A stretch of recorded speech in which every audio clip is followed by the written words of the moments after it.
Vijay sir ஜெயிச்சப்போ கூட நிறைய பேர் கமெண்ட்ல எல்லாம் சொல்லியிருந்தீங்க வந்துட்டாரு ஆட்டிக்கிட்டு அப்படின்னு. இந்த பொண்ணுக்கு இப்படி நடந்திருக்கு சிஎம் சார், நீங்க அதை கேட்க மாட்டீங்களா அப்படின்னு சொல்லி நீங்க அப்பதான் ஆம்பளையா மாறுவீங்களா? ஒரு பெண்ணுக்கு இந்த மாதிரி ஒரு துயர சம்பவம் நடக்கும்போது அப்ப நீங்க தட்டி கேட்க மாட்டீங்களா? இன்னைக்கு இந்த சிங்கப்பெண்கள் அந்த திட்டத்திற்கு சப்போர்ட் பண்ணணும். மாண்புமிகு தமிழக முதலமைச்சர் விஜய் சாருக்கு சப்போர்ட் பண்ணணும்னு தான் வந்தேன். நீங்க தானங்க சொன்னீங்க மாற்றம் வேணும் மாற்றம் வேணும்னு. மாற்றம் வேணும்னு சொல்லுவீங்க, ஆனா நீங்க மாற மாட்டீங்க. மாற்றம் வேணும்னு சொல்லுவீங்க, ஆனா நீங்க மாற மாட்டீங்க. இது எந்த விதத்துலங்க நியாயம்? ஆட்டி அந்த படத்தோட பிரஸ் ஷோக்கு தான் வந்திருக்கோம். சிங்க பெண்கள்லாம் பக்கத்தில் நில்லுங்கம்மா.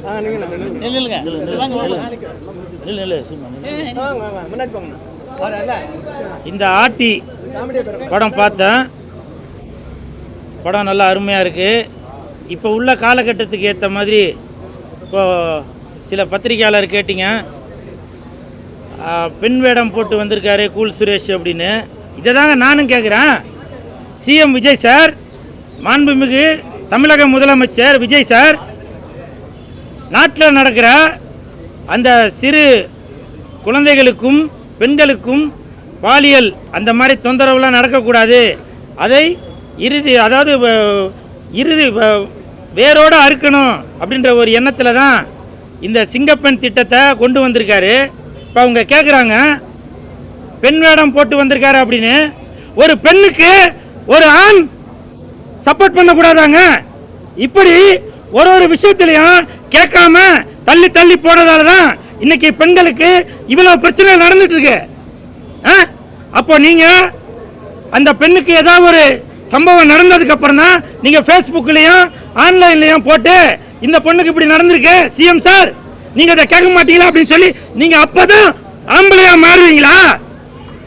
ஒரு பெண்ணுக்கு இந்த மாதிரி ஒரு துயர சம்பவம் நடக்கும்போது அப்ப நீங்க தட்டி கேட்க மாட்டீங்களா?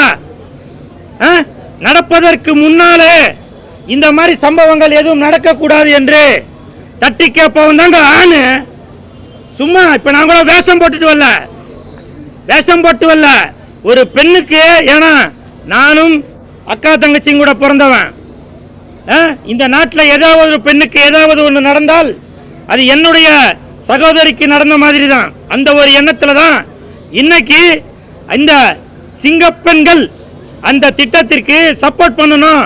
மாண்புமிகு தமிழக முதலமைச்சர் விஜய் சாருக்கு சப்போர்ட் பண்ணணும்னு தான் வந்தேன். நீங்க தானங்க சொன்னீங்க மாற்றம் வேணும் மாற்றம் வேணும்னு. மாற்றம் வேணும்னு சொல்லுவீங்க, ஆனா நீங்க மாற மாட்டீங்க. மாற்றம் வேணும்னு சொல்லுவீங்க, ஆனா நீங்க மாற மாட்டீங்க. இது எந்த விதத்துலங்க நியாயம்?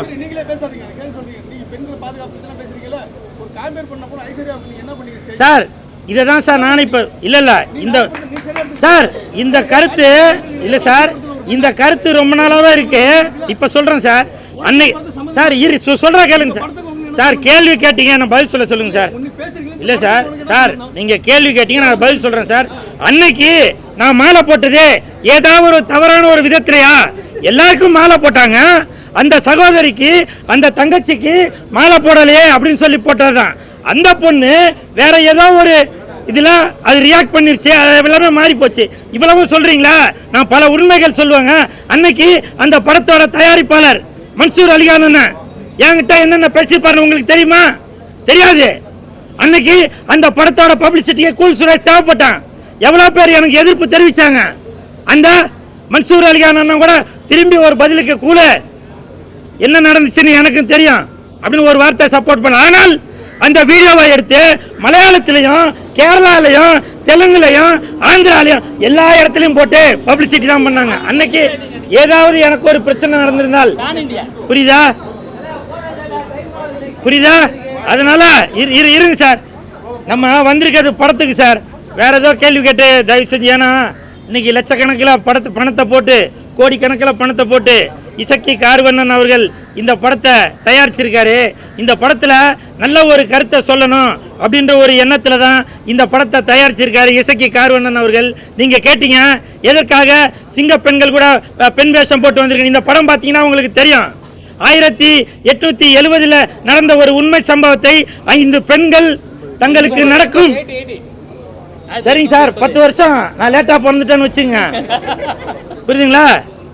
இந்த படத்தில் அந்த 5 பெண்களும் சேர்ந்து அந்த பாலியல் வன்கொடுமை எதுவும் நடந்தால் எப்படி தற்காத்து கொள்ளணும் அப்படின்ற ஒரு விஷயத்த அப்போவே இப்போ மாண்புமிகு தமிழக முதலமைச்சர் திரு விஜய் சார் அவர்கள் இப்போ கொண்டு வந்த அந்த திட்டத்தை அப்போவே ஒரு உண்மை சம்பவமாக நடந்திருக்கு. அந்த விஷயத்த இன்னைக்கு இசக்கி கார்வண்ணன் அவர்கள் திரைப்படமாக வெளியில் கொண்டு வந்திருக்காரு.